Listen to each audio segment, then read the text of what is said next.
And this is the story of how the woman I loved called me practice and how I walked away without looking back. The rain tapped against our apartment windows like restless fingers. It was late, the kind of night where the city feels like it's holding its breath.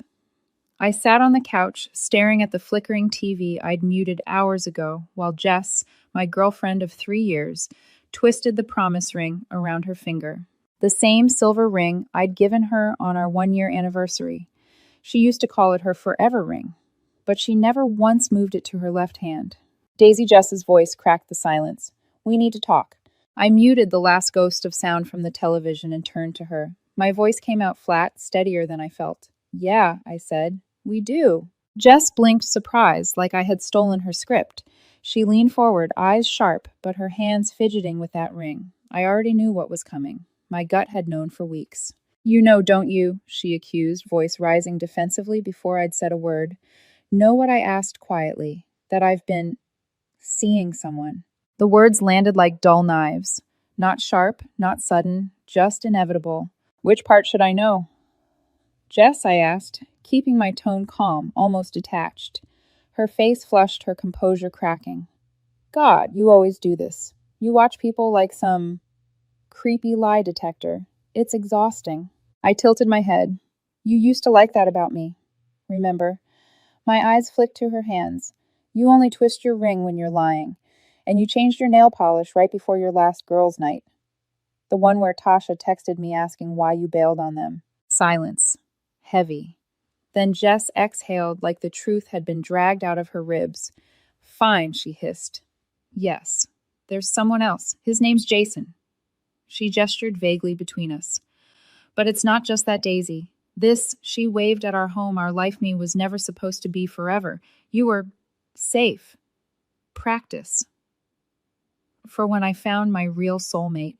Practice. The word burned its way down my throat like gasoline. "Don't make it ugly," she said quickly, as if she hadn't just detonated my chest. "You knew I was out of your league." I stood so abruptly, her sentence trailed off. My vision tunneled my body, moving before my brain caught up. I walked to the bedroom, pulled my gym duffel from the closet, and started filling it with the Essentials Passport laptop, the watch my dad gave me before he died. Nothing more. Behind me, Jess followed, her voice turning shrill. "Wait, that's it. No fight, no begging me to stay. You're just leaving." I yanked open the drawer, grabbed socks, shoved them into the bag. Why would I fight for someone who just called me her practice run? Her phone buzzed on the dresser screen, lighting up the dark. A Tinder notification. Jason. "Still on for tonight." I barked a bitter laugh, sharp and humorless. Couldn't even wait until I left. "It's not what you..." She snatched the phone like that would erase the words. "God, you're so emotional. This is why I need a real man." My chest ached, but I zipped the bag, calmly shouldered it, and turned to her. "Who?" "Someone who won't notice you're lying. Someone who lets you cheat in peace." "Congrats, Jess. You found him." I pointed to her phone. "Hope he remembers you're allergic to shellfish." Her mouth open closed. Nothing came out. "The lease is up in 3 months. I'll transfer my half remotely. Don't contact me." Jess moved to block the doorway, desperation flaring in her eyes. "You're really just walking out, after 3 years." I looked her dead in the eyes. "You ended us the second you called me practice. I'm just making it official." When I brushed past her, she grabbed my arm, nails biting into my skin. "You'll regret this," she spat. I peeled her fingers off one by one, her hand trembling against mine. "The only thing I regret," I said, voice low, "is not seeing you sooner." The door clicked shut behind me. The rain outside had stopped. I made myself 3 rules as I walked away. No impulsive reactions. No emotional revenge. No leaving a single trace. I was done being practice. From now on, I would be the one writing the rules. The first 72 hours after I left Jess, I disappeared. Not physically. My body was still in the city, but piece by piece, I stripped her out of my life until there was nothing left to cling to. I called it Operation Ghost Protocol. I started with the easy stuff. Instagram unfollowed, blocked every photo we'd taken together, deleted. 147 memories gone in less than 10 minutes. Our Spotify playlists erased. She once made me a mix called Jess and Forever. Now it was nothing but silence. Netflix password changed, logged her out of every device. Then came the petty things. Venmo blocked. After she had the audacity to request $8.50 for half of last month's toilet paper, LinkedIn connection removed. Career karma is still karma. Apple Music, I deleted the playlist she made for me, ironically titled Songs That Sound Like Us. But my masterpiece was that I renamed it Evidence of Poor Life Choices. Then I left it sitting there untouched, a landmine waiting for her to notice. Her first text arrived at 1:17 a.m., 3 days post-breakup. Jess, we need to talk about the security deposit. I read it, didn't reply. 12 minutes later, another message. Jess, hello, this is money we're talking about. I took a screenshot and sent it to Mike, my best friend since college, with the caption, Phase 3 initiated. Mike called almost immediately, half laughing, half incredulous. Daisy, she's already spiraling. Guess what Jason bailed on their date tonight? I didn't answer, just stared at the ceiling and let the silence speak for me. By week 2, the digital breadcrumbs started. Jess's Instagram story, a vague quote about people who can't handle strong women. Her Spotify showed she'd suddenly gone back to our old playlists, the same ones she mocked for being basic. Then came intel from mutual friends. Dude, one of them texted me. She asked if you've been stalking her socials. I laughed out loud. Texted back, tell her yes. Tell her I hired a private investigator. Tell her whatever makes her sweat. But the best part was something she'd forgotten, her Google search history. Still linked to our account. I scrolled through late one night, smirking as I read, How to know if your ex still cares. Jason, personal trainer, cheating Reddit. Why do people ghost if they still love you? Her panic was a slow leak, and I was watching the pressure build from a safe distance. Week 3 brought escalation. A voicemail, her voice raw and broken. You think you're so smart with your silent treatment? Newsflash. I wanted you to leave. Jason and I are glass clinking, better than ever. So thanks for freeing me up for a real man. But in the background, I caught it. A TV playing The Notebook. No Jason's voice, no laughter. Just the soundtrack of loneliness. I saved the voicemail under the title Karma's Intro Track. The second crack came more dramatically. Mike sent me a screenshot Jason's Instagram story. Jason with his arm around a blonde at some neon-lit club. Captioned, When You Upgrade. I stared at it for a long moment. My chest didn't ache this time. No sharp burn. Just a cold, detached recognition.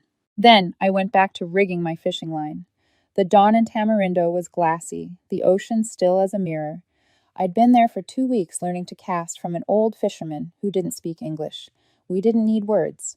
He'd nod when I got it right, grunt when I didn't. Simple, honest. See on his post. Then he deleted it. I didn't reply, just took a photo of the sunrise and posted it on my story, my first in months. No caption, no tags, just the horizon bleeding orange. Her reply came faster than I expected, from an unknown number. So this is where you've been running away to play beach bum. I blocked it without responding. The third sign of collapse hit harder. Another screenshot, this time from her Twitter account, the one she swore she never used. If a man tells you he's single, assume he has a wife, a girlfriend, and a secret family in another state. I snorted. Classic Jason. That night, another voicemail. Her voice was wrecked, almost unrecognizable. You must be loving this. Turns out your little observant thing wasn't so crazy after all. He's been engaged for 8 months. A shaky breath. I need to know if you... I deleted it mid-sentence. But the most telling sign wasn't digital. It was Mike's call, 3 a.m. His voice strained. Daisy, you're not going to believe this. She showed up at my place last night. Drunk. Crying. Said you owed her an explanation. I watched a stray dog trot down the beach outside my cabina. What did you say, I asked? I told her you said thanks.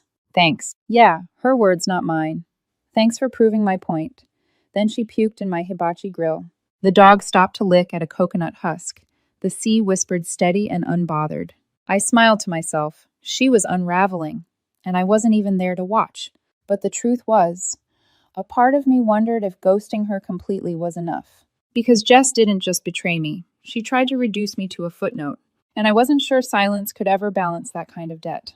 By the 4th week, Jess's mask had completely slipped. Her carefully curated life, filtered smiles, sharp captions, glittering nights was starting to rot at the edges, and she couldn't stop herself from leaving crumbs for me to find. It began with the desperate texts. Unknown number. Please just tell me you hate me. Unknown number.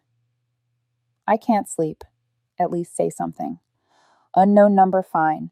Be a child. I was going to apologize, but forget it. You're pathetic for ignoring me like this. I miss you. You. Answer your phone. By dawn, 7 more messages had stacked on top of each other.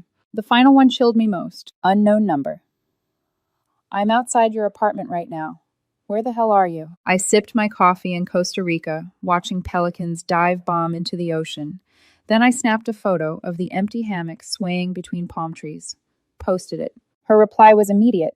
Oh my God, are you in Costa Rica while I'm here dealing with this? Block, delete, silence. The unraveling didn't stop. Mike called me, voice low, the way you talk when holding something fragile. She's unraveling Daisy. Bad. Jason dumped her. I raised an eyebrow, even though he couldn't see me. Shocking. He had a fiancée the whole time. Guess she found out when the other woman tagged him in a wedding prep post. I could almost hear Jess's rage the way she'd slam her phone down when the world stopped orbiting around her. Then came the public spectacle. Mike's voice was tight when he called at 4:17 a.m. They took her to St. Mary's. What happened?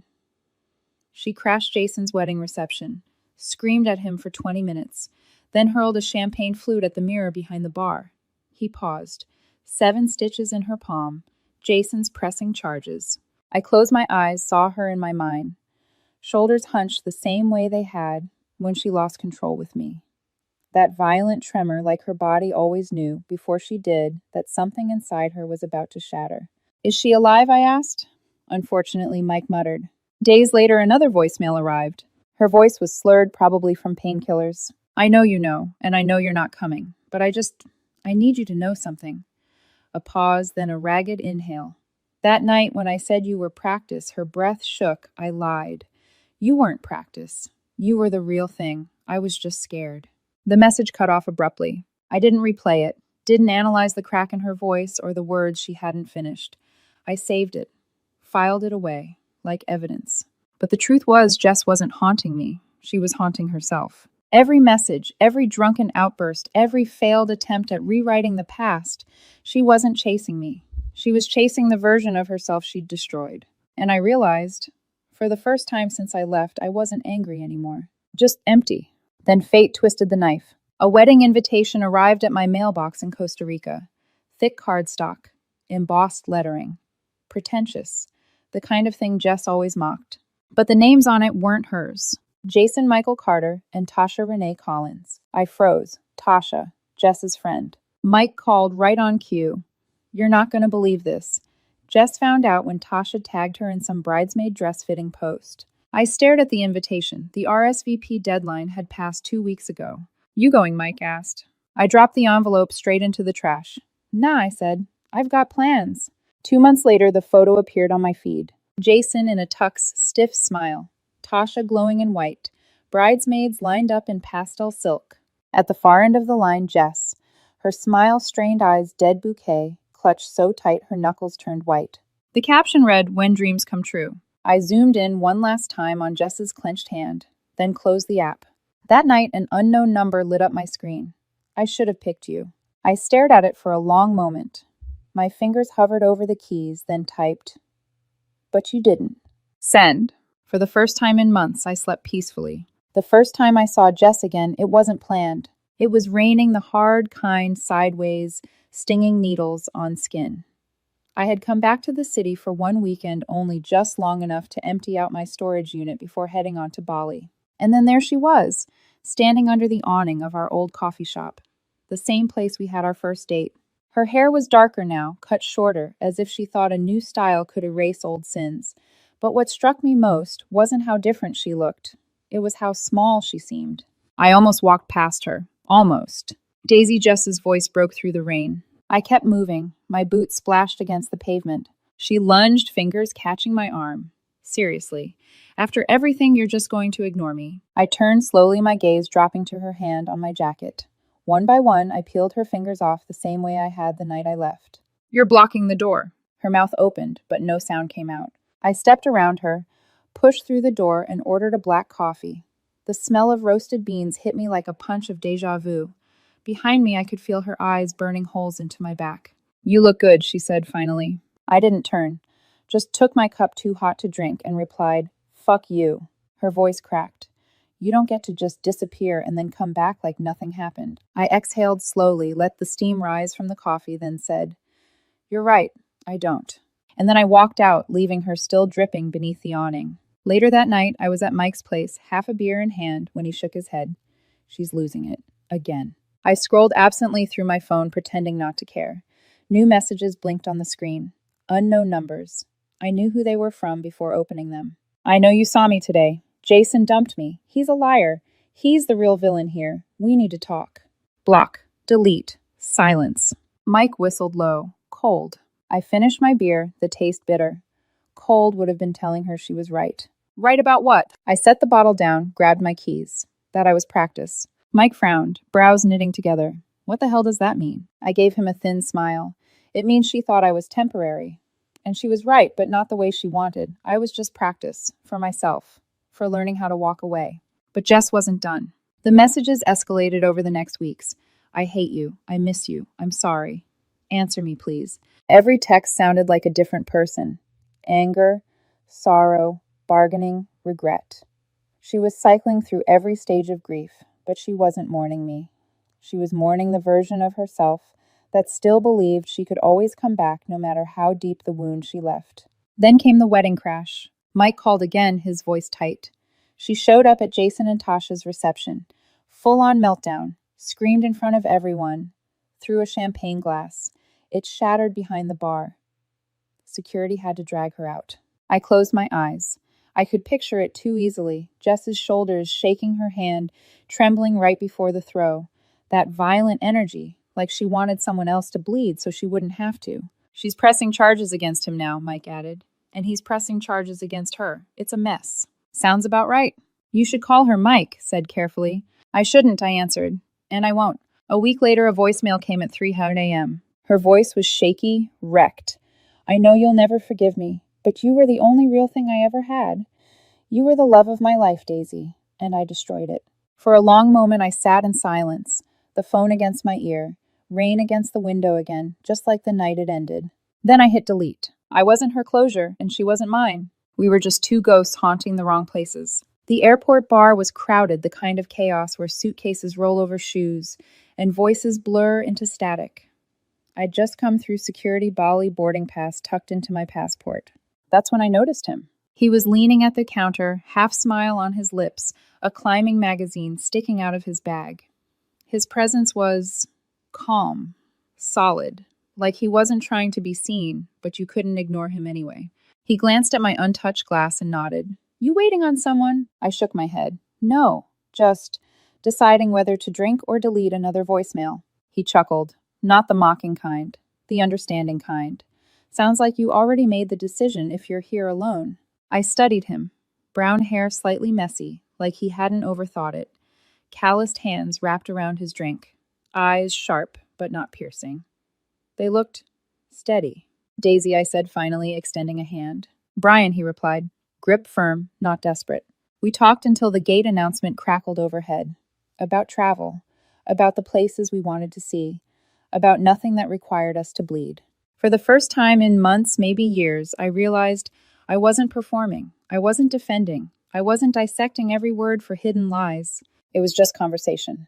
And that was enough. But Jess hadn't vanished. Not yet.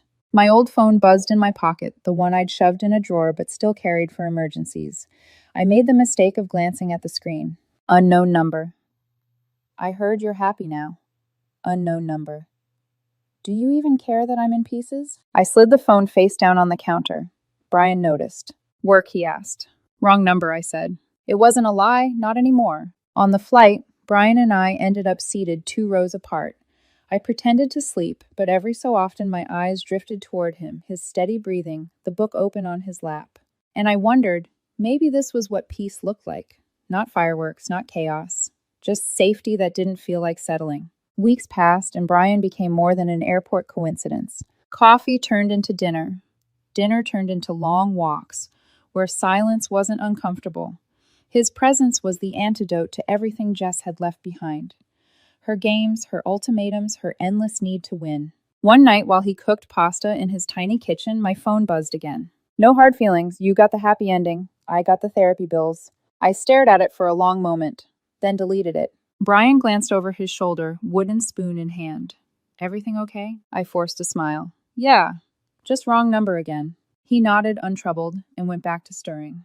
And for the first time, I felt no urge to correct him, because Jess was the wrong number. And Brian, he felt like dialing the right one finally.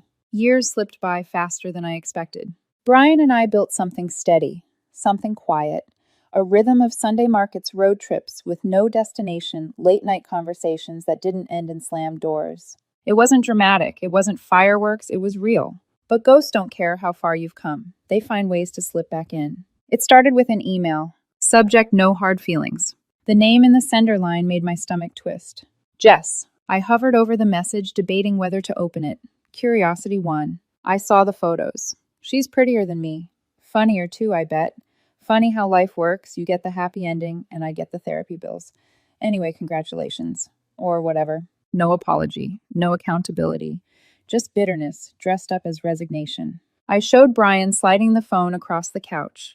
He read it, handed it back. You want a reply? I stared at the blinking cursor in my draft box. I could type a dozen responses, cruel ones, kind ones, lies, that pretended I didn't care. But all I said was no. Brian kissed my temple. Good choice. But Jess wasn't done. More messages trickled in over the months. Do you ever think of me? I still dream about us. You were the real thing, Daisy. I just didn't know until it was too late. I never replied. Still, some nights I found myself reading them in the dark, my thumb hovering over the keyboard, wondering if closure was something you could ever give someone else, or if it was something they had to dig out of their own ruins. The final blow came unexpectedly. I received a wedding RSVP in the mail. Mike's. A neat stack of names scribbled in messy cursive. Halfway down the list, I froze. Jess, with a +1 I didn't recognize. For weeks, I kept expecting her to show up to corner me at the reception to spill venom one last time. But she didn't come. Mike told me later she'd moved to Portland. Dating a forestry worker. Stable. Quiet. Boring. For once, I believed him. That night after the wedding, I tucked the RSVP card into a drawer, sat on the edge of the bed staring at the small piece of paper with her name scratched across it. A relic of a ghost who'd finally stopped knocking. But the truth, she didn't leave me with scars. She left me with a compass. A reminder of every place I refused to return to. And maybe that was her only gift worth keeping. 5 years later, the last time I saw Jess's name was on paper. It wasn't a love letter or an apology. It was scribbled in fading cursive on a wedding RSVP, Mike's wedding. She'd written it next to a +1 I didn't recognize. But she never showed. Mike told me later she'd moved to Portland. Dating a guy who worked in forestry. Seemed stable, he shrugged. I nodded, bouncing my daughter on my knee. Good for her, and I meant it. That night, as I tucked my daughter beneath the covers, she grabbed my finger with her tiny hand. Mommy, she whispered, tell me the story about the princess who got lost. Her eyes glowed in the dim lamplight, expectant. I smoothed her hair back and kissed her forehead. That one's boring, sweetheart. She pouted. Then which one? The pirate, I said with a smile. Her face lit up. With the treasure I promised. She giggled, curling into her blanket, and I began weaving a tale about ocean storms and finding gold where no one thought to look. Later, when the house was quiet, I stood by the window. The stars shimmered above, distant and steady. My life, messy, imperfect, beautiful, was finally still. Somewhere far away, Jess was probably out there. Maybe she was happy. Maybe she was still chasing ghosts. But for me, the story was over, because I had learned something Jess never did. Love isn't practice. It isn't games or lies or fire that burns until nothing's left. Love is choosing to stay, to build, to begin again. And as I turned away from the window, the night silent around